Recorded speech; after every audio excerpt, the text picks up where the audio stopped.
আমি যে যে দীর্ঘ আইনি লড়াইয়ের মাধ্যমে আমার অধিকারটি পেতে চাচ্ছি বা ফিরে পেয়েছি, কিন্তু সেটিকে বাধাগ্রস্ত করছে বর্তমান সরকার। এটা অত্যন্ত আমার কাছে এটা কনফিউজিং লাগছে। কারণ আমাদের এই মামলার বিবাদী ছিল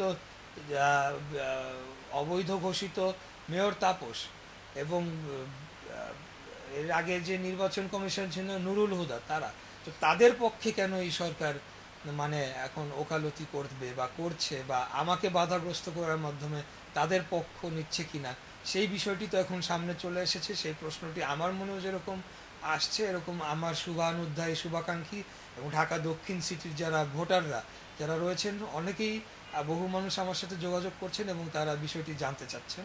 তো আমি মনে করি যে এখানে নিশ্চয়ই তাদের কোনো ব্যক্তিগত স্বার্থ জড়িত রয়েছে।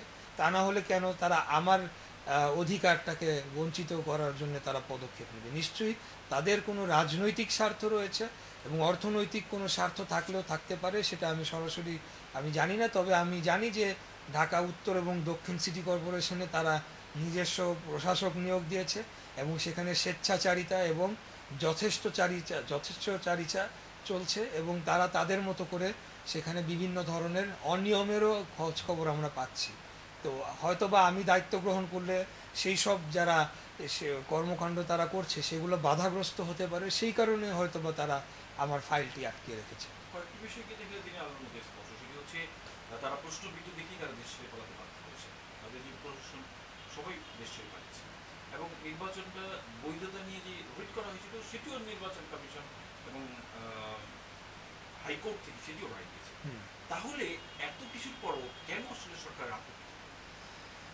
যেটি আমি বললাম যে তারা যে কর্মকাণ্ডগুলো এখন করছে, তারা মনে করছে হয়তোবা যে আমি যদি ঢাকা দক্ষিণ সিটি বা নগর ভবনে গিয়ে বসি, তাহলে তাদের কর্মকাণ্ডে বাধা হিসেবে আমি দাঁড়াবো। যদি তারা বাধা প্রদান করতে পারি আমি, সেই ধরনের কোনো কর্মকাণ্ড তারা এখন মানে চলমান থাকে, অবশ্যই তো আমি সেখানে বাধা দিব। সেখানে কোনো অনিয়ম থাকতে পারে, দুর্নীতি থাকতে পারে, বা অন্য কোনো যে কোনো প্রক্রিয়া থাকতে পারে, এবং এখানে একটা রাজনৈতিকও তাদের কোনো উদ্দেশ্য থাকতে পারে। যে এখানে যেটা আমরা ইতিমধ্যে আপনারা দেখেছেন যে দুইবার চেষ্টা করা হয়েছে যে বাইরে থেকে প্রশাসক এনে বসানো, যেটা উত্তরে তারা সক্ষম হয়েছে, দক্ষিণে ব্যুরোক্রেটদের বাধার মুখে তারা এখনও সেটা পারে নাই। এবং প্রত্যেকটা ওয়ার্ডে তারা প্রশাসক নিয়োগ দেওয়ার চেষ্টা করেছে, এবং সেখানে আমরা জানি স্পষ্টতই যে নতুন একটি রাজনৈতিক দল এবং পুরনো একটি রাজনৈতিক দল, ধর্মভিত্তিক রাজনৈতিক দল, তারা এখানে সিলেকশন করে দিচ্ছিল যে কারা বসবে। এবং এই প্রশাসকরা জাতীয় নির্বাচনের সময় তারা দায়িত্ব পালন করবে প্রত্যেকটা ওয়ার্ডে এবং মেয়রের চেয়ারে বা প্রশাসক হিসাবে, এবং সেখানে থেকে তারা অন্যায় সুবিধা সেই দলগুলোকে দিবে নির্বাচনের সময়, জাতীয় নির্বাচনের সময়।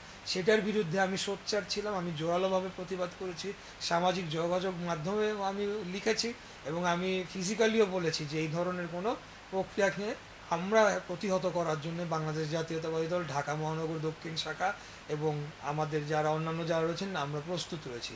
এই কারণে হয়তো বা তারা এখন উঠে পড়ে লেগেছে যে কিভাবে আমাকে কোনোভাবে আটকানো যায় কিনা, এবং আইন আদালতকে তারা সম্পূর্ণ তোয়াক্কা না করে তারা নিজেদের মতো করে অপব্যাখ্যা দিচ্ছে, এবং অপব্যাখ্যা দিয়ে তারা একটা ধূম্রজাল সৃষ্টি করে প্রক্রিয়াটাকে প্রলম্বিত করার চেষ্টা করছে। আমরা কি এমনি সময় যদি তাদের হিসেবে ধরি তাহলে কিন্তু সময় ঠাকুর হচ্ছে, এই যে তুমি মনে করে 30 দিন সময়, এই 30 দিনও কিন্তু নষ্ট হচ্ছে মনে করি। সেই দিক থেকে আমরা আবার কিন্তু নির্বাচন প্রসঙ্গেই চলে যাবো। নির্বাচন নিয়ে কিন্তু জল তৈরি হয়েছে, সেই জায়গায় কিন্তু উপদেষ্টাদের মধ্যে থেকে একজনের বক্তব্য, কেউ বলছে 5 বছর, কেউ বলছে জুলাই, কেউ বলছে ডিসেম্বর। তো সেই জায়গা থেকে তাদের কি পরিকল্পনা যে আসলে বিএনপির কাউকে এইসব জায়গায় বসানো যাবে, এরকম পরিকল্পনা?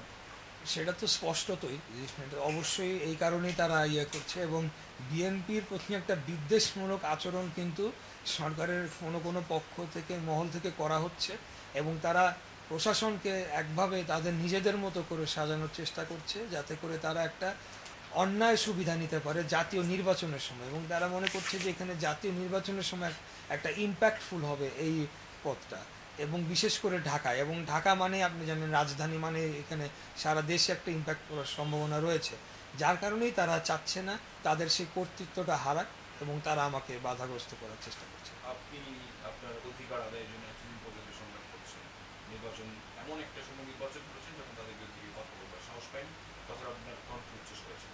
এই মুহূর্তে আবারও আপনার অধিকার থেকে আপনাকে বঞ্চিত করার চেষ্টা করা হচ্ছে, সেই ক্ষেত্রে আপনি এটাকে কীভাবে মোকাবিলা করবেন? এই মুহূর্তে আমি সম্পূর্ণ আইনিভাবে আমরা মোকাবেলা করব। আমার দলীয়ভাবেও একই সিদ্ধান্ত হয়েছে। পুরোপুরি আইনগতভাবে, যেহেতু আমরা 100% আমরা আইন সিদ্ধভাবে সমস্ত কিছু করেছি, আমরা আইনেরই দ্বারস্থ হব, আদালতেরই দ্বারস্থ হব যে কোনো পর্যায়ে। এখন পর্যন্ত আমাদের সিদ্ধান্ত এটাই।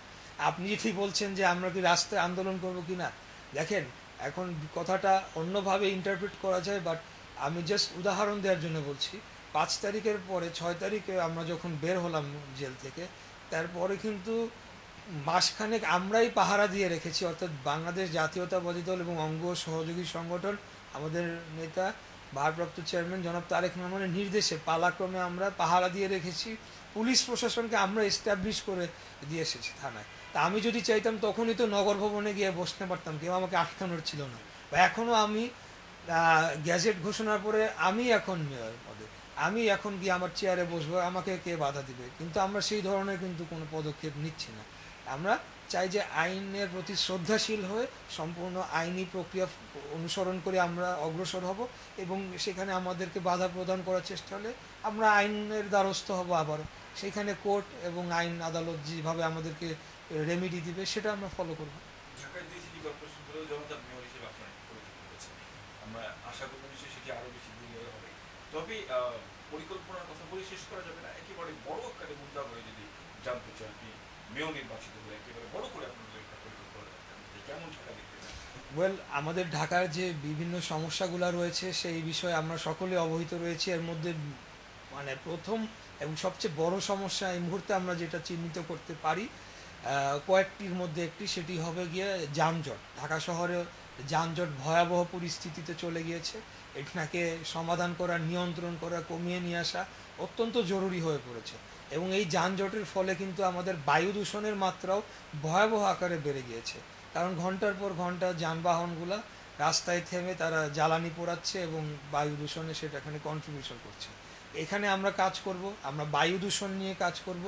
আমরা যানজট নিয়ে যখন নিরসন করতে পারবো, বায়ু দূষণের মাত্রা কমে আসবে, প্লাস আদার কন্ট্রিবিউটিং ফ্যাক্টরস, যেখানে অবৈধ ইট ভাটাগুলো রয়েছে বা এখানে কিছু কলকারখানা রয়েছে, সেখান থেকে যে তারা কি কমপ্লায়েন্ট কিনা সেই বিষয়গুলো নিশ্চিত করার বিষয় রয়েছে।